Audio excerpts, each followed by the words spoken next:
Well, I picked Justin Gaethje to win, but I didn't think we'd be talking about another head kick KO in the Salt Lake City, Utah main event. Fucking hell. Yeah, that caught me a bit off guard. Like I said, I had Gaethje winning, but I didn't expect him to catch him with that head kick. It was so reminiscent. Like he was sort of reminiscent. It was like a mix of a Crow Cop kick and a Leon Edwards head kick. But I don't know. Utah gets real lucky. I don't know. Maybe there's some Mormon powers or something involved in this because Utah gets their head kick KOs in the main events. I don't know. Beautiful finish there by Justin Gaethje.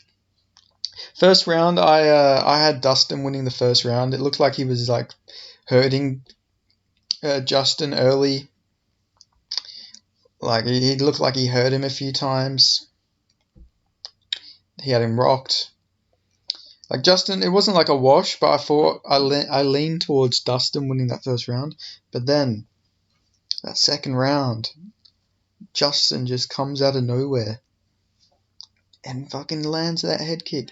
He was mixing up a lot of kicks to the leg, obviously, because that's how Justin Gaethje fights. He was doing a lot of good body work in the first round as well.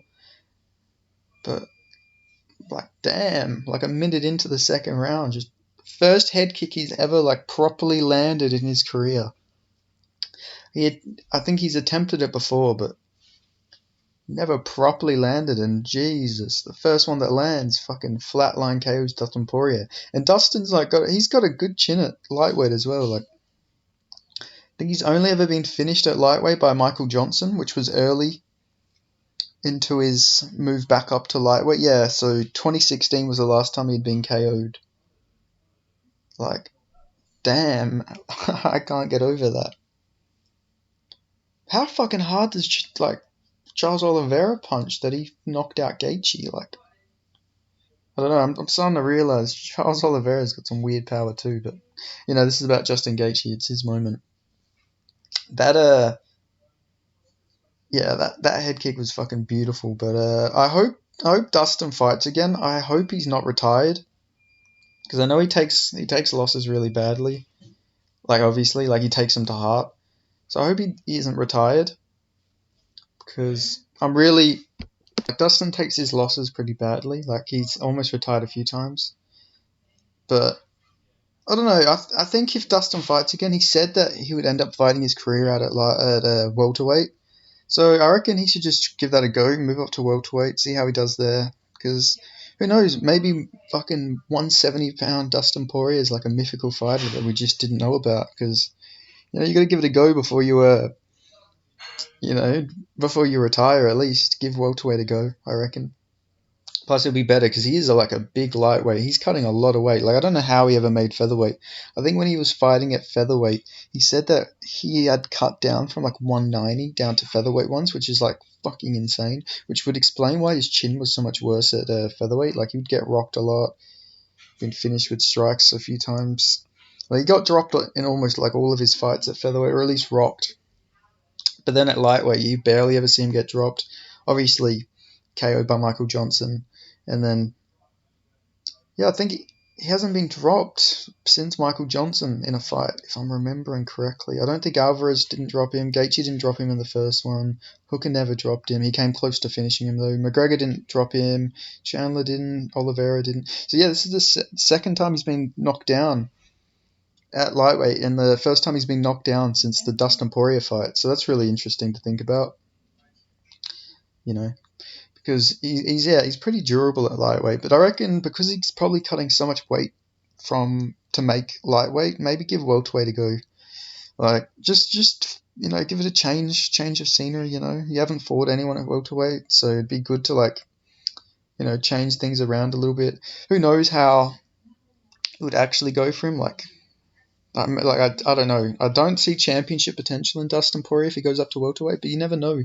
Like maybe that move up to welterweight is just like the right spot for him. Like I'm sure there's some winnable fights up there for him as well. Like I don't know, there'll be some really fun matchups for him. Because I don't know, he's still young as well. He's 34, I think. Yeah, he's 34. So yeah, he's pretty young. Like, he still has a few years left. He hasn't 35's normally when you hit your prime, but some people go a bit after that.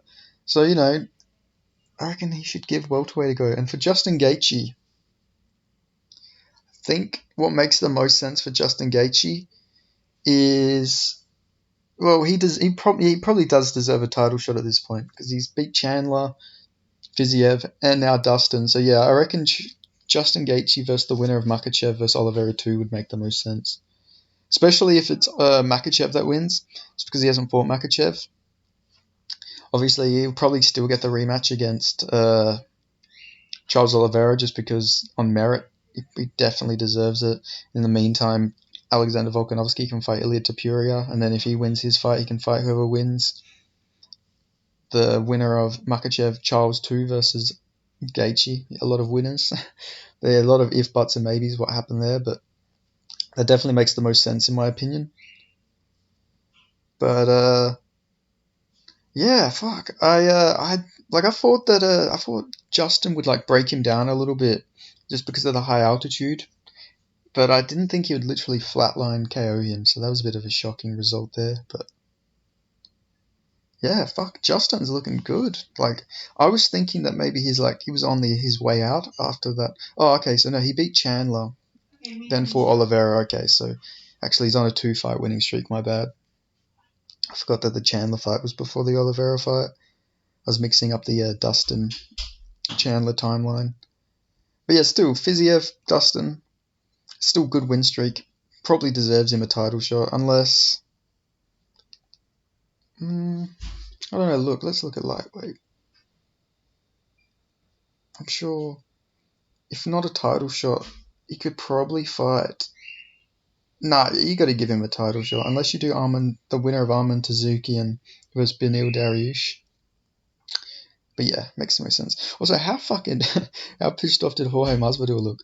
He did not want to wrap that belt around Justin Gaethje. Like, I get it's his friend getting knocked out and everything, but like, fuck yeah, he didn't want to do that. He only agreed, like, Jorge Masvidal only agreed to do that because he was like very certain that Dustin was going to win, and when he didn't win, he wasn't very happy about that. Like, look at him in the photo here, like, just.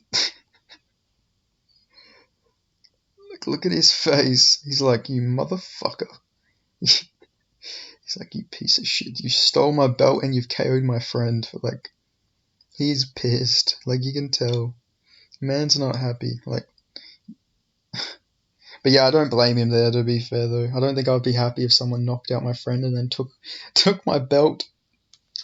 But, yeah, thanks for watching. I'll make some more videos.